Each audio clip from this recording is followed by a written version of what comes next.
Hello students, SB ইনস্টিটিউটের YouTube চ্যানেলে তোমাদের সবাইকে ওয়েলকাম জানিয়ে আমি সুদেশনা বিশ্বাস জিওগ্রাফির আরো একটা গুরুত্বপূর্ণ ক্লাস নিয়ে আজকে চলে এসেছি। আজকে যে জিওগ্রাফির ক্লাস সেটা আমরা উত্তর ভারতের নদী সম্পর্কিত ক্লাসই করব। তোমরা প্রত্যেকেই জানো, যারা প্রত্যেকদিন এসবি ইনস্টিটিউটের ইউটিউবের ক্লাসগুলোকে ফলো করো তারা প্রত্যেকে জানো যে জিওগ্রাফিতে আমরা এখন নর্দার্ন রিভার বেসিন বা উত্তর ভারতের নদী ব্যবস্থার কনসেপ্টের ক্লাস করছিলাম।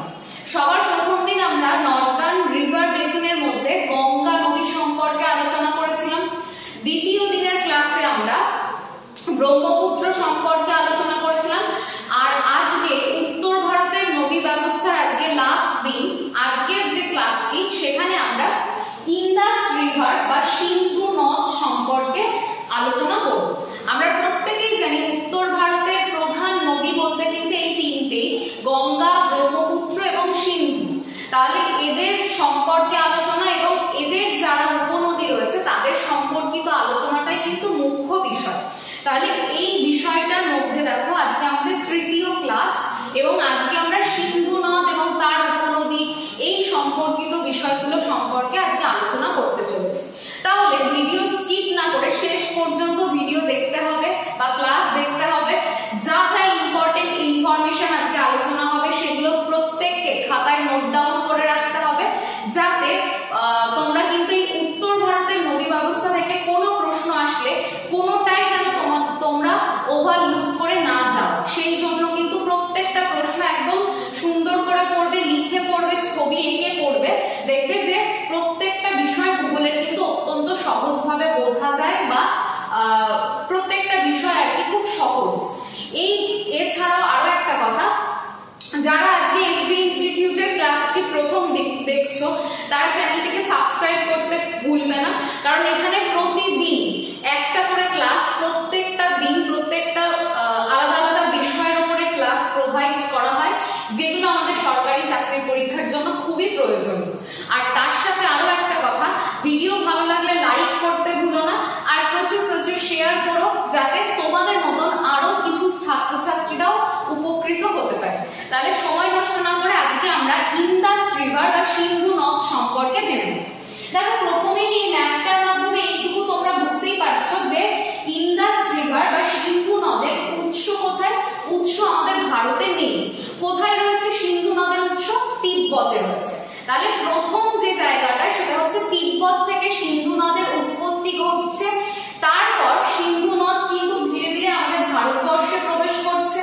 ভারতের মধ্যে দিয়ে প্রবাহিত হওয়ার পর সিন্ধু নদ আবার পাকিস্তানের মধ্যে দিয়ে প্রবেশ করে প্রবাহিত হয়ে আরব সাগরে গিয়ে পতিত হচ্ছে। তাহলে সবার প্রথমে এই যে ম্যাপটা, এটাকে খুব ভালোভাবে খেয়াল করো।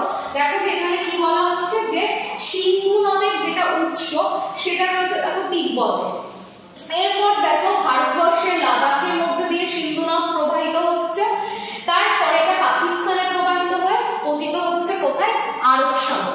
তাহলে এখান থেকে আমাদের এটা মাথায় রাখতেই হবে যে সিন্ধু নদের উৎস যদি বলে সেটা হচ্ছে তিব্বতে, এটা হচ্ছে উৎসস্থল। তিব্বতে উৎসস্থল। কোথা থেকে এটার উৎস? মানস সরোবরের নিকট। মানস সরোবরের নিকট কৈলাস পর্বত এবং সেখানেই অবস্থিত একটা হিমবাহ, সেটার নাম হচ্ছে সিংকাবা হিমবাহ। তাহলে তিব্বতের কৈলাস পর্বতের মানে মানস সরোবরের নিকট কৈলাস পর্বতের সিংকাবা হিমবাহ থেকে এটার উৎপত্তি ঘটছে। প্রথমে নদীটা তিব্বতের মধ্যে দিয়ে প্রবাহিত হচ্ছে, তারপর ভারতের উত্তর পশ্চিম দিকে প্রবাহিত হচ্ছে লাদাখের মধ্যে দিয়ে। দেখতেই পাচ্ছ এই জায়গাটা হচ্ছে লাদাখ। লাদাখের মধ্যে দিয়ে নদীটা প্রবাহিত হওয়ার পর এটা প্রবেশ করছে কোথায়? এটা প্রবেশ করছে পাকিস্তানে। পাকিস্তানের মধ্যে দিয়ে প্রবাহিত হওয়ার পর এটা গিয়ে পতিত হচ্ছে কোথায়? আরব সাগর। তাহলে এই ম্যাপটাকে সবার আগে একটু মাথায় নিয়ে নাও, তাহলে দেখবে সুবিধা হবে। যদি প্রশ্ন দেয় ভারতের কোন জায়গার উপর দিয়ে সিন্ধু নদ প্রবাহিত হয়েছে, সহজেই উত্তর দিতে পারবে ভারতের লাদাখের উপর দিয়ে সিন্ধু নদ প্রবাহিত হয়েছে। আর যদি প্রশ্ন করা হয় কোন কোন দেশের উপর দিয়ে সিন্ধু নদ প্রবাহিত হয়েছে, তাতেও তোমরা বলতে পারবে তিনটে দেশ, একটা হচ্ছে তিব্বত, একটা হচ্ছে ভারত, আর একটা কি? পাকিস্তান। এই তিনটে দেশের মধ্যে দিয়ে প্রবাহিত হচ্ছে। সেই জন্য সিন্ধুকে আমরা কি বলে থাকি? আন্তর্জাতিক যে নদীগুলো একের অধিক দেশ দিয়ে প্রবাহিত হয়, মানে অনেকগুলো দেশ, সেটা দুটো হতে পারে, তিনটে হতে পারে, দেশের মধ্যে দিয়ে প্রবাহিত হয়, তাকে আমরা কি বলে থাকি? তাকে আমরা বলে থাকি আন্তর্জাতিক নদী। তাহলে ভারতের কিন্তু এই যে উত্তর ভারতের নদীগুলো, মানে গঙ্গা, ব্রহ্মপুত্র, সিন্ধু, তিনটে নদী কিন্তু কি নদী? আন্তর্জাতিক নদী। এর পরের স্লাইডে দেখো সিন্ধু নদ সম্পর্কে কিছু তথ্য আমাদেরকে একটু জেনে নিতে হবে, তাহলে সুবিধা হবে আমাদের এমসিকিউ গুলো সলভ করতে। প্রথমে দেখো সিন্ধু নদের যদি আমরা দেখি মোট যে দৈর্ঘ্য, মোট দৈর্ঘ্য কিন্তু 2880 কিলোমিটার। তাহলে সিন্ধু নদের টোটাল মানে উৎস থেকে পুরো মোহনা পর্যন্ত সিন্ধু নদের দৈর্ঘ্য কত? 2880 কিলোমিটার। এর খুব সামান্য অংশ মাত্র 709 কিলোমিটার আমাদের ভারতের মধ্যে দিয়ে প্রবাহিত হয়েছে। দেখো ভারতে যদি আমাদেরকে কেউ প্রশ্ন করে সিন্ধু নদের দৈর্ঘ্য কত, তখন আমরা উত্তর দেব 709 কিলোমিটার হচ্ছে ভারতে সিন্ধু নদের দৈর্ঘ্য। এরপর দেখো তিব্বতের কৈলাস পর্বতের, একটু আগেই বললাম সিনকাবাদ হিমবাহ থেকে, তাহলে সিন্ধু নদের উৎপত্তি জিজ্ঞাসা করতে পারে কোন পর্বত থেকে, উত্তর দেবে কৈলাস পর্বত থেকে। যদি জিজ্ঞাসা করে সিন্ধু নদের উৎস কোন হিমবাহ থেকে, উত্তর হবে সিনকাবাদ হিমবাহ থেকে এটা উৎপত্তি লাভ করছে।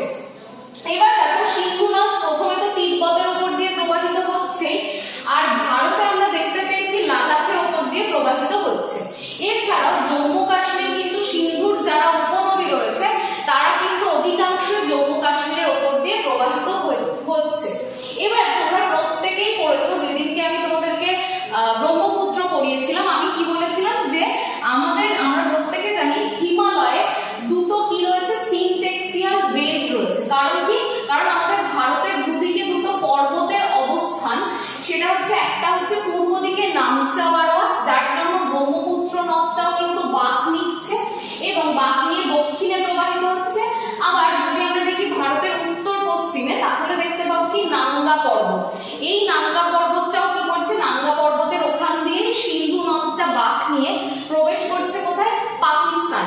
তাহলে দেখো এই যে নাঙ্গা পর্বত, যেখানে সিনটেক্সিয়াল বেল্ট রয়েছে, অর্থাৎ যেখানে পর্বতটা কি হচ্ছে? বাঁক নিচ্ছে, সেইখানটাতে দেখো দক্ষিণ দিকে বাঁক নিয়ে নদীটা কোথায় প্রবেশ করছে? পাকিস্তানে প্রবেশ করছে। এরপর এই জায়গাটা খুব ভালোভাবে মনে রাখবে, পাকিস্তানে তো প্রবেশ করলোই, করার পর পাকিস্তানের উপর দিয়ে প্রবাহিত হওয়ার পর এটা কোথায় পতিত হচ্ছে? আরব সাগরে পতিত হচ্ছে। এই যে বিষয়টা ইন্দাস রিভার, সেটা একটুখানি আমরা গতিপথটা একটু দেখে নিই যে কিভাবে কোথা দিয়ে প্রবেশ করছে, কোথায় মানে কিভাবে প্রবাহিত হচ্ছে সেই বিষয়টা। দেখো যদি খেয়াল করো এই যে ম্যাপটা, এখানে সবার প্রথমে দেখো দেখতে পাবে যে সিন্ধু নদ, এটার উৎস যদি দেখো তাহলে কৈলাস পর্বতের সিনকাবাদ, এখান থেকে তিব্বতের ওপর দিয়ে কিছুটা নদীটা প্রবাহিত হচ্ছে সিন্ধু নদটা। তারপর ভারতে দেখো উত্তর পশ্চিম দিকে বেঁকে গিয়ে ভারতের কোথা দিয়ে যাচ্ছে? লাদাখের ওপর দিয়ে যাচ্ছে। এই লাদাখের ওপর দিয়ে যাওয়ার পর এই যে সিন্ধু নদ, এখানে কি রয়েছে? প্রত্যেকে আমরা জানি এখানে রয়েছে হচ্ছে নাঙ্গা পর্বত। এই নাঙ্গা পর্বতের এখান থেকে সিন্ধু নদটা কি হচ্ছে? বাঁক নিচ্ছে। দেখো এখানেও একটা বাঁক রয়েছে সিন্ধু নদে। এরপর এটা আস্তে আস্তে কোথায় প্রবেশ করলো? পাকিস্তানে প্রবেশ করলো। এই যে জায়গাটা আমরা প্রত্যেকেই জানি এটা পাকিস্তান, পাকিস্তানে প্রবেশ করছে এবং এটা পরবর্তীকালে পাকিস্তানের মধ্যে দিয়ে প্রবাহিত হচ্ছে মিঠানকোট, করাচি, এই সমস্ত, করাচির ওখানে একটা দ্বীপ তৈরি হচ্ছে এবং তারপর এটা গিয়ে কোথায় পতিত হচ্ছে? আরব সাগরে পতিত হচ্ছে। তাহলে এইটা হচ্ছে সিন্ধু নদের, এই যে বর্ণনাটা দিলাম, এটা হচ্ছে সিন্ধু নদের গতিপথের একটা বর্ণনা। এবার দেখো এখানে দেখতে পাবে সিন্ধুর কিছু উপনদী দেখতে পাচ্ছি আমরা প্রত্যেকে। দেখো সিন্ধুর যেরকম বাম তীরের উপনদী আছে, সেরকম ডান তীরেরও উপনদী রয়েছে। যদি আমরা প্রবাহ পথটা দেখি তাহলে দেখো আমি অ্যারো দিচ্ছি যেভাবে, সেটাই তো সিন্ধুর প্রবাহ পথ। তার মানে বাম তীরের উপনদীগুলো হচ্ছে বেশিরভাগই ভারতবর্ষে অবস্থিত এবং পাকিস্তানের উপরে অবস্থিত। এই জায়গাটাই সব সিন্ধুর বাম তীরের উপনদী। আর উপরের দিকে যে নদীগুলো রয়েছে সেগুলো হচ্ছে কি? সেগুলো ডান তীরের উপনদী, যেরকম সায়ক, তারপরে গুঞ্জা, গিলগিট, এই যে উপনদীগুলো, এগুলো হচ্ছে সমস্তটাই কিন্তু ডান তীরের উপনদী, যেগুলো এইরকম জায়গা দিয়ে কিন্তু বিস্তৃত। তাহলে এখান থেকে আমরা ভীষণ ভালোভাবে জানি বাম তীরের উপনদী থেকে প্রচুর প্রশ্ন জিজ্ঞাসা করা হয়। তাহলে বাম তীরের উপনদীগুলোর আগের নাম এবং পরবর্তী নামটাও আমরা দেখে নেব। দেখো সবার প্রথমে সেটা হচ্ছে শতদ্রু। এই যে শতদ্রু নদ, এটা কোথা দিয়ে প্রবাহিত হচ্ছে, কোন কোন রাজ্যের উপর দিয়ে? সবার প্রথমটা দেখো হিমাচল প্রদেশ। এটার উৎস কিন্তু শতদ্রুর উৎস কিন্তু তিব্বতে, আমাদের ভারতে নয়। শতদ্রুর উৎস এটাও কিন্তু তিব্বতে। তিব্বত থেকে আসার পর ভারতে কোন কোন রাজ্য, এগুলো মনে রাখতে হবে, সেটা হচ্ছে হিমাচল প্রদেশ আর এই যে জায়গাটা দেখতে পাচ্ছি এটা হচ্ছে পাঞ্জাব। তাহলে এটা ভারতের হিমাচল প্রদেশ এবং পাঞ্জাবের মধ্যে দিয়ে প্রবাহিত হচ্ছে। তারপর এটা কোথায় গিয়ে মিলিত হচ্ছে? পাকিস্তানে প্রবেশ করার পর সিন্ধুর সাথে মিলিত হচ্ছে। এরপর দেখো পরের যে নদীটা, শতদ্রুর বর্তমান নাম কি? সেটা হচ্ছে সতলেজ। তাহলে শতদ্রুর যদি আমাদেরকে জানতে চাওয়া হয় যে আগের নাম ছিল তো শতদ্রু, বর্তমান নাম কি, দেখবে বেশিরভাগ জায়গাতে লেখা থাকে সতলেজ। পরের নদীটা দেখো, এই যে নদীটা সেটা হচ্ছে বিয়াস। বিয়াস মানে কি? বিয়াস মানে আমরা দেখতে পাবো যে বিপাশা। তাহলে বিয়াস হচ্ছে বর্তমান নাম, এটাকে বাংলায় কি বলা হয়? বিপাশা, বা আগে এটাকে বিপাশা বলেই ডাকা হতো। এই বিয়াস একমাত্র সিন্ধুর উপনদী যেটা শুধুমাত্র ভারতের মধ্যেই প্রবাহিত হচ্ছে, হয়ে কার সাথে মিলিত হলো? শতদ্রুর সাথে। একটু খেয়াল করো, এটা হচ্ছে শতদ্রু। এই শতদ্রুর সাথে এসে মিলিত হচ্ছে কিন্তু এই বিয়াস বা বিপাশা। কোন কোন রাজ্যের উপর দিয়ে প্রবাহিত হচ্ছে? সেম হিমাচল প্রদেশ এবং পাঞ্জাবের উপর দিয়ে প্রবাহিত হচ্ছে। যদি প্রশ্ন দেয় সিন্ধুর কোন নদী পুরোপুরি ভারতের উপরেই প্রবাহিত হয়েছে, তখন উত্তর দেবে বিপাশা বা বিয়াস নদী। এর পরেরটা দেখো, খেয়াল করো, দেখো যে এই যে নদীটা আমরা দেখতে পাচ্ছি এটা কোন নদী? এটা হচ্ছে রাভি নদী বা রাবি নদী। এই রাভি নদীর পূর্বের নাম কি ছিল, বা বাংলায় এটাকে কি বলা হয়? ইরাবতী নদী। তাহলে রাভি নদীর পূর্বের নাম হচ্ছে ইরাবতী। এই ইরাবতী এই নদীটা হচ্ছে দেখো কোথা দিয়ে প্রবাহিত হচ্ছে? হিমাচল প্রদেশের উপর দিয়ে প্রবাহিত হচ্ছে। আর তার সঙ্গে দেখো এইখানটাতে কিন্তু জম্মু কাশ্মীরের উপর দিয়ে প্রবাহিত হচ্ছে। এরপর দেখো এটা কি? এটা হচ্ছে চন্দ্রভাগা, যেটাকে আমরা চেনাব বলে থাকি। বর্তমান নাম কি? চন্দ্রভাগার চেনাব। তাহলে এই চেনাব নদীটা কোথা দিয়ে? চেনাব কিন্তু দুটো নদীর মিলিত প্রবাহ। একটা নদী হচ্ছে চন্দ্র, আরেকটা নদী হচ্ছে ভাগা। এই দুটো নদীর মিলিত হয়ে চেনাব বা চন্দ্রভাগা নদীটার উৎপত্তি হয়েছে। তাহলে চেনাব দেখো কোথা দিয়ে প্রবাহিত হচ্ছে? একটা আছে হিমাচল প্রদেশ, আরেকটা কিন্তু জম্মু এবং কাশ্মীর। তারপর দেখো ঝিলাম নদী। এই ঝিলামটা কোথা দিয়ে প্রবাহিত হচ্ছে? এটা কিন্তু কাশ্মীর, জম্মু কাশ্মীর থেকে উৎপত্তি লাভ করার পর এটা পাকিস্তানে প্রবেশ করেছে, ভারতের অন্য আর কোনো রাজ্যে যায়নি। তাহলে দেখো বাকি সবকটা নদী কিন্তু দুটো করে রাজ্য, হিমাচল প্রদেশ পাঞ্জাব কিংবা হিমাচল প্রদেশ জম্মু কাশ্মীর, এই জায়গাগুলো দিয়ে প্রবাহিত হয়েছে। কিন্তু ঝিলাম শুধুমাত্র জম্মু কাশ্মীরের মধ্যে দিয়ে প্রবাহিত হচ্ছে। এই যে কথাগুলো এতবার করে বলার একটাই কারণ, সেটা হচ্ছে নদী থেকে যেন কোনো প্রশ্ন ভুল না হয়, সেই জন্যই এতবার করে বলা।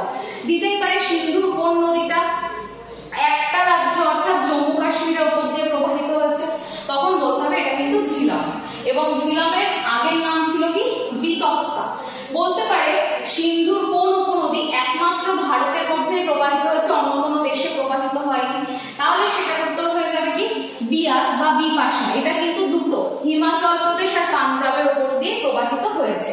তাহলে এইগুলো বলে দিলাম, প্রত্যেকটাই সিন্ধুর বাম তীরের উপনদী। ডান তীরেও কিছু উপনদী রয়েছে, গিলগিট, সায়ক, এই উপনদীগুলো এরাও কিন্তু আমাদের ভারতের সামান্য জায়গা দিয়ে প্রবাহিত হচ্ছে। তাহলে এইটুকু গেল হচ্ছে সিন্ধুর যত উপনদী ছিল সেইগুলো সম্পর্কে আমরা একটুখানি সামান্য আলোচনা করলাম। এবার এখান থেকে আমরা দেখে নেব যে সিন্ধুর প্রত্যেকটা উপনদীর নামগুলো একবার কিন্তু এক ঝলকে এখান থেকে দেখে নেব। দেখো কি বলছে? লেফট ব্যাংক ট্রিবিউটারিজ মানে সিন্ধুর বাম তীরের উপনদী। এই মাত্রই পড়লে একটা হচ্ছে বিয়াস, একটা হচ্ছে ঝিলাম যেটা শুধু জম্মু কাশ্মীরে রয়েছে, বিয়াস শুধু ভারতে রয়েছে। আর রয়েছে কি? রাভি, চেনাব আর সতলেজ। তাহলে এই কটা হচ্ছে বাম তীরের উপনদী। ডান তীরের উপনদী কোনগুলো? যদি দেখি রাইট ব্যাংক ট্রিবিউটারিজ, তাহলে কি দেখবো? সায়ক দেখবো, গিলগিট দেখবো, হুনজা দেখবো আর গোমাল দেখবো। তাহলে কি কি বললাম? তোমাদের প্রশ্নে দিতেই পারে সিন্ধুর একটা ডান তীরের উপনদী কোনটি, তখন অনেকগুলো অপশন দিয়ে দিল, তাহলে বুঝে যাবে যে সায়ক, গিলগিট, হুনজা, গোমাল এরা হচ্ছে সিন্ধুর সবকটাই হচ্ছে ডান তীর। আর সব থেকে আরো ভালো মনে রাখার উপায়, লেফট ব্যাংক ট্রিবিউটারিজ এর মধ্যে বিয়াস, ঝিলাম, রাভি, চেনাব আর সতলেজ এগুলো প্রত্যেকটাই সিন্ধুর বাম তীরের উপনদী। তাহলে এইভাবে কিন্তু তোমরা মনে রাখতে পারবে। এবার সিন্ধুর প্রত্যেকটা উপনদীর উৎস এবং মোহনাগুলো আমাদেরকে একই রকম ভাবে মনে রাখতে হবে। সিন্ধুর প্রত্যেকটা নদীর উৎস এবং মোহনা।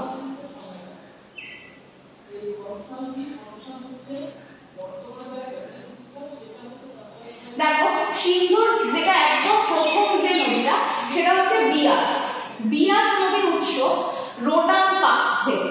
তাহলে বিয়াসের উৎস মনে রাখবে রোটাং পাস থেকে, এবং এটা কার সাথে মিলিত হচ্ছে? শতদ্রুর সাথে মিলিত হচ্ছে। একটু আগেই দেখালাম তোমাদেরকে। তাহলে বিয়াসের উৎস রোটাং পাস, মিলিত হচ্ছে শতদ্রু, আর বিয়াস শুধুমাত্র ভারতের উপর দিয়ে প্রবাহিত হয়েছে, সিন্ধুর একমাত্র উপনদী। এর পরেরটা দেখো, পরের যে পয়েন্টটা রয়েছে সেটা হচ্ছে ঝিলাম।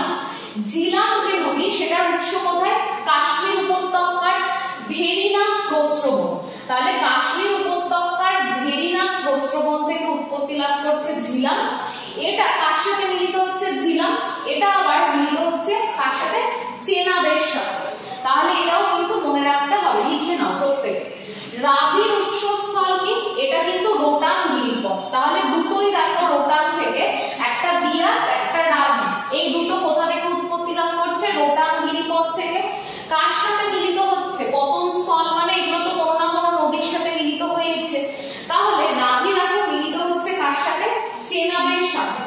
এর পরেরটা দেখো, চেনাবের উৎপত্তি যদি আমরা দেখি তাহলে দেখো হিমাচল প্রদেশের বারালাচা পাস থেকে। তাহলে হিমাচল প্রদেশের বারালাচা পাস থেকে কার উৎপত্তি হয়েছে?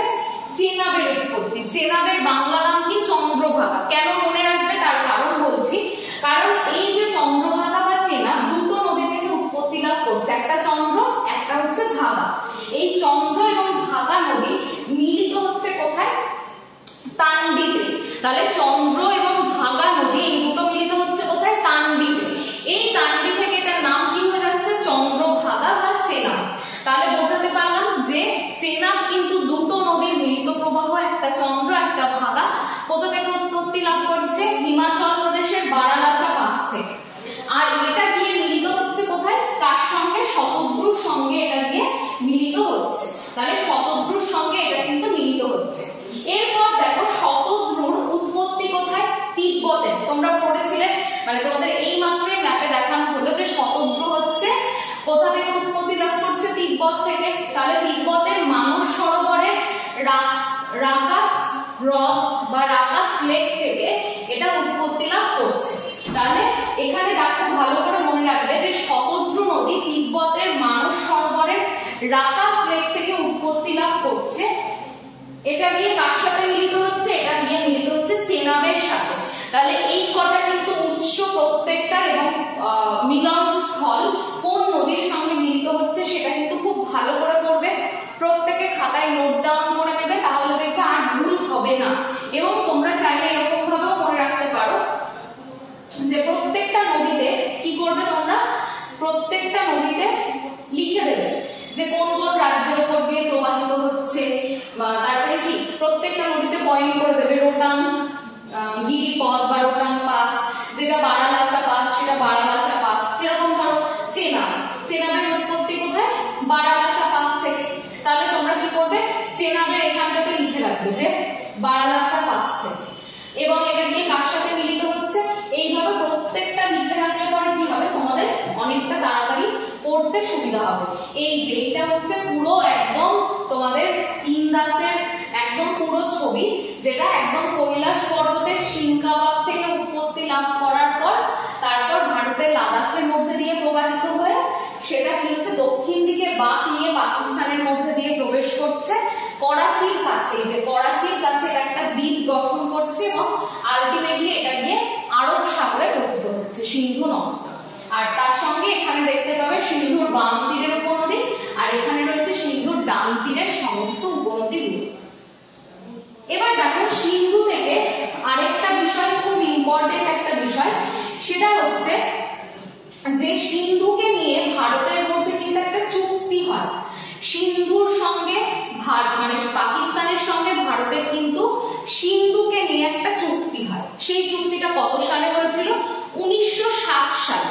দেখো এখানে কি বলছে, দা ইন্দাস ওয়াটার ট্রিটি। এইটার একদম ছবিটাই তোমাদের সামনে নিয়ে এসেছি, তাহলে তোমাদের মনে রাখতে আরো সুবিধা হবে। সেটা হচ্ছে ট্রিটিটার নাম কি, চুক্তিটার দা ইন্দাস ওয়াটার ট্রিটি।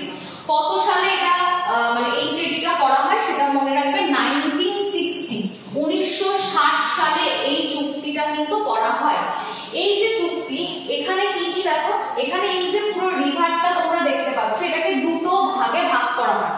একটা হচ্ছে সিন্ধুর পশ্চিমের উপনদীগুলো মানে ওয়েস্টার্ন রিভার, আরেকটা হচ্ছে ইস্টার্ন রিভার। ইস্টার্ন রিভারের মধ্যে কাকে কাকে রাখা হয়েছে দেখো, শতদ্রুকে রাখা হয়েছে সবার প্রথমে, অর্থাৎ যেটা তিব্বত থেকে উৎপত্তি লাভ করছে শতদ্রু, একে রাখা হয়েছে। বিয়াসকে রাখা হয়েছে, এই যে বিয়াস, আর কে, রাভি। এই তিনটেকে রাখা হয়েছে কিসের মধ্যে? এই তিনটেকে রাখা হয়েছে আমাদের ইস্টার্ন রিভারের মধ্যে। তাহলে একদম মনে রাখবে যে এই তিনটে নদীর নাম, যেটা হচ্ছে কি, যেটা শতদ্রু, বিয়াস আর রাভি, এদেরকে বলা হচ্ছে পূর্ব ভাগের উপনদীগুলো। আর দেখো ওয়েস্টার্ন রিভারের মধ্যে কাকে রাখা হয়েছে? চেনাব, এইটা হচ্ছে চেনাব, এবং তার সঙ্গে দেখো ঝিলাম। তাহলে এই জায়গাটায় দেখতে পাবে তোমরা ঝিলামের উপস্থিতি। আর রয়েছে ইন্দাস, এই যেটা হচ্ছে ইন্দাস। এই কটা হচ্ছে কোন ভাগের নদী? পশ্চিম ভাগের নদী। তার মানে এই যে ভাগটা কেন করা হলো? বলা হলো এই যে 1960 সালের চুক্তি, তাতে বলা হলো যে পূর্বের যে সমস্ত নদীগুলো রয়েছে, অর্থাৎ কোন কোন নদী? পরপর তিনটে, শতদ্রু, তারপরে দেখো মানে সতলেজ, বিয়াস আর রাভি, এই তিনটে নদীর জল কে ব্যবহার করতে পারবে? ভারত ব্যবহার করতে পারবে। আর বাকি যে নদীগুলো যাদেরকে বলা হয় ওয়েস্টার্ন রিভার, তাদের জল অর্থাৎ এখানে চেনাব, ঝিলাম আর ইন্দাস, এদের জল কে ব্যবহার করবে? পাকিস্তান ব্যবহার করবে। তাহলে এইটা বলা হলো যে এই তিনটের যে জলটা, সেটার কিছুটা পার্সেন্টেজ কে ব্যবহার করছে? পাকিস্তান। যদি এই জলগুলো না ছাড়া হয় তাহলে তো পাকিস্তানে কোনো কৃষিকাজ হবে না। এমনি প্রত্যেকে জানো পাকিস্তানে কিন্তু জলসেচের মাধ্যমে কৃষিকাজগুলো করা হয়। তাহলে এই একটা বিষয় কিন্তু খুব ভালো করে মনে রাখতে হবে। কোন নদীগুলোর জল পুরোপুরি ভারত ব্যবহার করবে? সেটা হচ্ছে রাভি, বিয়াস আর সতলেজ। আর বাকি এই যে সিন্ধু, তারপরে ইন্দাস, ঝিলাম, চেনাব, এদের জলকে ব্যবহার করছে, এদের জল কিন্তু পাকিস্তানকে কিছুটা দেওয়া হবে। এইটাই কিন্তু এই চুক্তিতে বলা হয়, যেটা 1960 সালে চুক্তি করা হয়েছিল ভারত আর কার মধ্যে? পাকিস্তানের মধ্যে।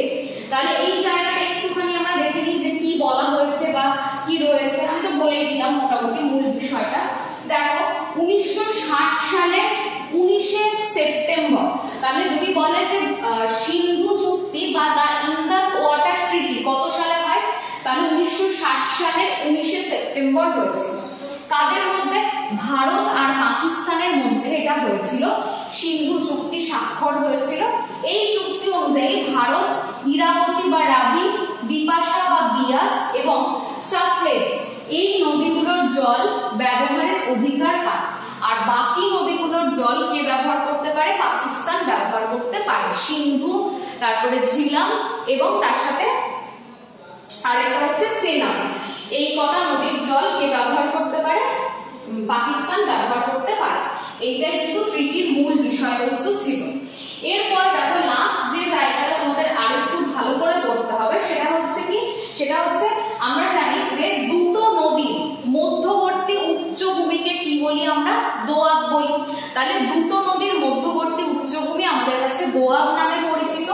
এখানে আমাদের সিন্ধু নদের উপনদীগুলোর মধ্যে অনেকগুলো করে কি রয়েছে? অনেকগুলো দোয়াব রয়েছে। সেই দোয়াবগুলো সম্পর্কে আমাদেরকে এবার জেনে নিতে হবে, তাহলেই আমাদের সিন্ধুর মোটামুটি বিষয়গুলো কমপ্লিট হবে। তাহলে কি কি দোয়াব দেখো দেখতে পাবে, সেটা হচ্ছে সবার প্রথমে যদি আমরা খেয়াল করি, প্রথমে দেখো এই যে নদীটা, এই নদীটার নাম কি? প্রত্যেকে তোমরা জানো এটা হচ্ছে কি? সতলেজ বা এটার নাম হচ্ছে বিয়াস। তাহলে শতদ্রু এবং বিয়াস এই দুটো নদীর মধ্যবর্তী যে উচ্চভূমি সেখানে কোন দোয়াব রয়েছে? দেখো লেখা রয়েছে বিস্ত দোয়াব। তাহলে যদি প্রশ্ন দেয় বিস্ত দোয়াব কোন দুটো নদীর মধ্যে? শতদ্রুর মধ্যে আর বিয়াসের মধ্যে। তাহলে এই দুটোর মধ্যে রয়েছে বিস্ত দোয়াব। এরপর দেখো এখানে রয়েছে বিয়াস এবং তারপরেই দেখো রয়েছে এটা কোন নদী? এই বিয়াসের পরেই দেখো রয়েছে হচ্ছে আমাদের রাভি নদী। তাহলে বিয়াস এবং রাভি এর মধ্যে যে অংশটা, বিয়াস এবং রাভির মধ্যে যে এই অংশটা, এখানটাতে কোন দোয়াব রয়েছে? এখানটাতে রয়েছে বাড়ি দোয়াব। তাহলে বিয়াস আর রাভির মধ্যে রয়েছে কোন দোয়াব? বাড়ি দোয়াব। এরপরে আবার দেখো এইখান থেকে দেখো শুরু হচ্ছে কোন নদী? চেনাবের উৎপত্তি হচ্ছে। চেনাব এবং আমরা লাস্ট এখানে কি বললাম? রাভি। তাহলে চেনাব এবং রাভির মধ্যে যে দোয়াবটা রয়েছে সেটার নাম কি? রচনা দোয়াব। তাহলে চেনাব এবং রাভি এদের দুজনের মধ্যে কি রয়েছে? রচনা দোয়াব রয়েছে হচ্ছে চেনাব আর রাভির মধ্যে। এরপর দেখো কি এই যে জায়গাটাতে খেয়াল করো এখানে কি রয়েছে? ঝিলাম রয়েছে। তাহলে লাস্ট কি করলাম? লাস্ট করলাম আমরা কি যে এখানটাতে কোন নদী প্রবাহিত হচ্ছিল? চেনাব। আর এখান দিয়ে প্রবাহিত হচ্ছে কি? ঝিলাম। এইটা হচ্ছে ঝিলাম। এদের মধ্যে যে দোয়াবটা রয়েছে অর্থাৎ চেনাব আর ঝিলামের মধ্যে সেই দোয়াবটার নাম কি? জেজ দোয়াব। তাহলে কি বললাম? যে চেনাব আর রাভির মধ্যে দেখো কি রয়েছে? চেনাব এবং ঝিলাম এই দুটোর মধ্যে রয়েছে কোন দোয়াব? জেজ দোয়াব। তাহলে চেনাব আর ঝিলামের মধ্যে রয়েছে জেজ দোয়াব। এরপর দেখো ঝিলাম এবং তার সঙ্গে কি রয়েছে? ইন্দাস। এদের মধ্যবর্তী যে জায়গাটা এখানটায় রয়েছে সিন্ধ সাগর দোয়াব। তাহলে সিন্ধুর সঙ্গে আমরা দেখতে পাচ্ছি ঝিলাম, এই দুটো নদীর মধ্যবর্তী দোয়াবকে বলা হয় সিন্ধ সাগর দোয়াব। তাহলে এখান থেকে এই দোয়াব কটা একটু মনে রাখবে। বিস্ত দোয়াব যেটা রয়েছে শতদ্রুর সঙ্গে বিয়াসের মধ্যে, বাড়ি দোয়াব যেটা রয়েছে বিয়াস এবং রাভির মধ্যে, তারপর রয়েছে রচনা দোয়াব যেটা রয়েছে রাভির সঙ্গে চেনাবের মধ্যে, এরপর রয়েছে জেজ দোয়াব চেনাবের সঙ্গে ঝিলামের মধ্যে, তারপর রয়েছে ঝিলাম এবং ইন্দাসের মধ্যে সিন্ধ সাগর দোয়াব। তাহলে এই পাঁচটা দোয়াব খুব ভালো করে পরীক্ষায় দেখে যাবে, কারণ এখান থেকেও কিন্তু প্রশ্ন আসতেই পারে যে কোন দুটো নদীর মধ্যে কোন দোয়াব অবস্থিত বা এই দোয়াবটা কোন দুটো নদীর মধ্যবর্তী জায়গাতে অবস্থিত। তাহলে এই আমাদের সিন্ধু সংক্রান্ত যা যা পড়ার বিষয় সেগুলো আমি কিন্তু আলোচনা করে দিলাম। এগুলো সবাই প্রত্যেকে বাড়িতে ভালো করে পড়বে, দরকার হলে বারবার করে ভিডিওটি চালিয়ে দেখবে যে কোথায় কি অসুবিধা হচ্ছে, পজ করে করে লিখে নেবে, খাতায় নোট ডাউন করে নেবে। আর এর সঙ্গে আরো একটা কথা তোমরা প্রত্যেকেই জানো, তাও আরেকবার বলি, এসবি ইনস্টিটিউট রয়েছে আরুনঘাটার নদিয়াতে। এখানে আমাদের মানে ফাউন্ডেশন যে ব্যাচটি সেখানে সমস্ত পরীক্ষার প্রিপারেশন করানো হচ্ছে, যেমন সেটা WBCS থেকে শুরু করে WBP, KP এবং তার সঙ্গে WBPSC-র যে পরীক্ষাগুলো, এই সমস্ত পরীক্ষার কিন্তু প্রিপারেশন করানো হচ্ছে। রেল, CGL, CHSL অর্থাৎ SSC-র আন্ডারে যে পরীক্ষাগুলো সেগুলো, এবং তার সঙ্গে আমাদের আগামী মাসে শুরু হতে চলেছে WB টেটের ব্যাচ। তার জন্য দেখা হবে টেটের পরীক্ষা চলেই আসলো আবার ডিসেম্বর মাসে টেট। সুতরাং যারা যারা DLED করে বসে আছো তারা সময় নষ্ট না করে আবার প্রস্তুতি শুরু করে দাও, নইলে কিন্তু তোমরা পিছিয়ে পড়বে। কারণ এখন আমাদেরকে খুব ভালো করে সুনির্দিষ্ট একটা লক্ষ্য নিয়ে সিলেবাস কমপ্লিট করতে হচ্ছে, কারণ আমরা অলরেডি আগের বছরই দেখলাম 23-এর পরীক্ষাতে টেটের প্রশ্ন কিন্তু যথেষ্ট কনসেপচুয়াল প্রশ্ন এবং টাফ প্রশ্নই ছিল বলতে পারো তোমরা, জানোই প্রত্যেকে। সুতরাং আমাদের কিন্তু ওই লাস্ট 2 মাস পরে বা 3 মাস পরে কখনোই পরীক্ষা দেওয়া সম্ভব নয়। তাই যারা আসতে পারবে অবশ্যই WB টেটের জন্য যে নতুন ব্যাচটা একদম প্রথম থেকে যোগাযোগ করো, যেটা কিন্তু এখন অলরেডি ভর্তি শুরু হয়েছে, মানে যারা যারা অ্যাডমিশন নেবে তাদের প্রক্রিয়াকরণ শুরু হয়েছে। আমরা একদম পরের মাস থেকে কিন্তু এই টেটের ব্যাচটা শুরু করে দেবো। তার জন্য তোমরা অবশ্যই কিন্তু আমাদেরকে ফোন করে নিজেদের বা হোয়াটসঅ্যাপ করে নিজেদের নাম নথিভুক্ত করে রাখো যারা টেটের ব্যাচটা জয়েন করতে চাইছে। আমাদের এই যে ফাউন্ডেশন ব্যাচ, এই ব্যাচটাতে সমস্ত কিন্তু আমরা হার্ড কপিতে দিই, কোনো সফট কপি না, হাতে লেখা নোট, সম্পূর্ণ ফ্রি। তোমরা বাড়িতে নিয়ে গিয়ে পড়তে পারো যাতে ভালো করে, সেইভাবেই দেওয়া হয় এবং প্রত্যেকটা জিনিস খুব ভালোভাবে রেডি করে দেওয়া হয়। আর তার সঙ্গে দেখো এই এতগুলো subject, math, reasoning, GK, science, geography, history, English, polity, যেগুলো যেগুলো আমাদের চাকরির পরীক্ষাতে লাগে সেই সমস্তটা এবং তার সঙ্গে হাতে লেখা ক্লাস নোটস ফ্রিতে পেয়ে যাচ্ছ। কত টাকাতে? 500 টাকাতে। যে কোনো যাদের অর্থনৈতিক দিক থেকে যারা খুব দুর্বল, যে কোনো ছেলে মেয়ে তোমরা কিন্তু এখান থেকে প্রস্তুতি শুরু করতে পারো, তাহলে তোমরা খুব সহজেই নিজেদের জায়গাগুলো আস্তে আস্তে অ্যাচিভ করে নিতে পারবে। তাহলে এটা কিন্তু একদম মনে রাখবে যে টোটাল কিন্তু 500 টাকাতে আমরা এতগুলো ক্লাস পাচ্ছি এবং সপ্তাহে 7 থেকে 8টা ক্লাস তোমাদেরকে প্রোভাইড তো করা হবে। 8 ক্লাস বেশিরভাগই থাকে, আবার কখনো কখনো যদি কোনো ক্লাস খুব লেন্থি হয় তখন 7টা ক্লাসও প্রোভাইড করা হয়। আর তার সঙ্গে তোমরা কিন্তু এই জায়গাটাও মনে রাখবে যে এই যে নাম্বারটা, আগের নাম্বার আমাদের চেঞ্জ হয়েছে, এই যে নাম্বারটা, এই নাম্বারটাতেই তোমরা হোয়াটসঅ্যাপ বা কল যেটাই করো সেটা করবে। তাহলে এইটুকু বলে আমরা শেষ করছি আজকের ক্লাসটা। সবাইকে ধন্যবাদ এতক্ষণ ধরে ক্লাসে থাকার জন্য, ধৈর্য ধরে শোনার জন্য। সবাই ভালো থাকবে, সুস্থ থাকবে। যারা প্রথম আজকে ক্লাস দেখছো তারা এসবি ইনস্টিটিউটের ইউটিউব চ্যানেলকে অবশ্যই সাবস্ক্রাইব করবে, লাইক করবে এবং শেয়ার করবে। আর ভিডিও ভালো লাগলে কিন্তু অবশ্যই প্রচুর শেয়ার করো, এটা কিন্তু তোমাদের কাছে আমাদের রিকোয়েস্ট। এইটুকু বলে আজকে ক্লাস শেষ করছি। সবাই সুস্থ থেকো, ভালো থেকো, দেখা হচ্ছে পরবর্তী ক্লাসে। ধন্যবাদ সবাইকে।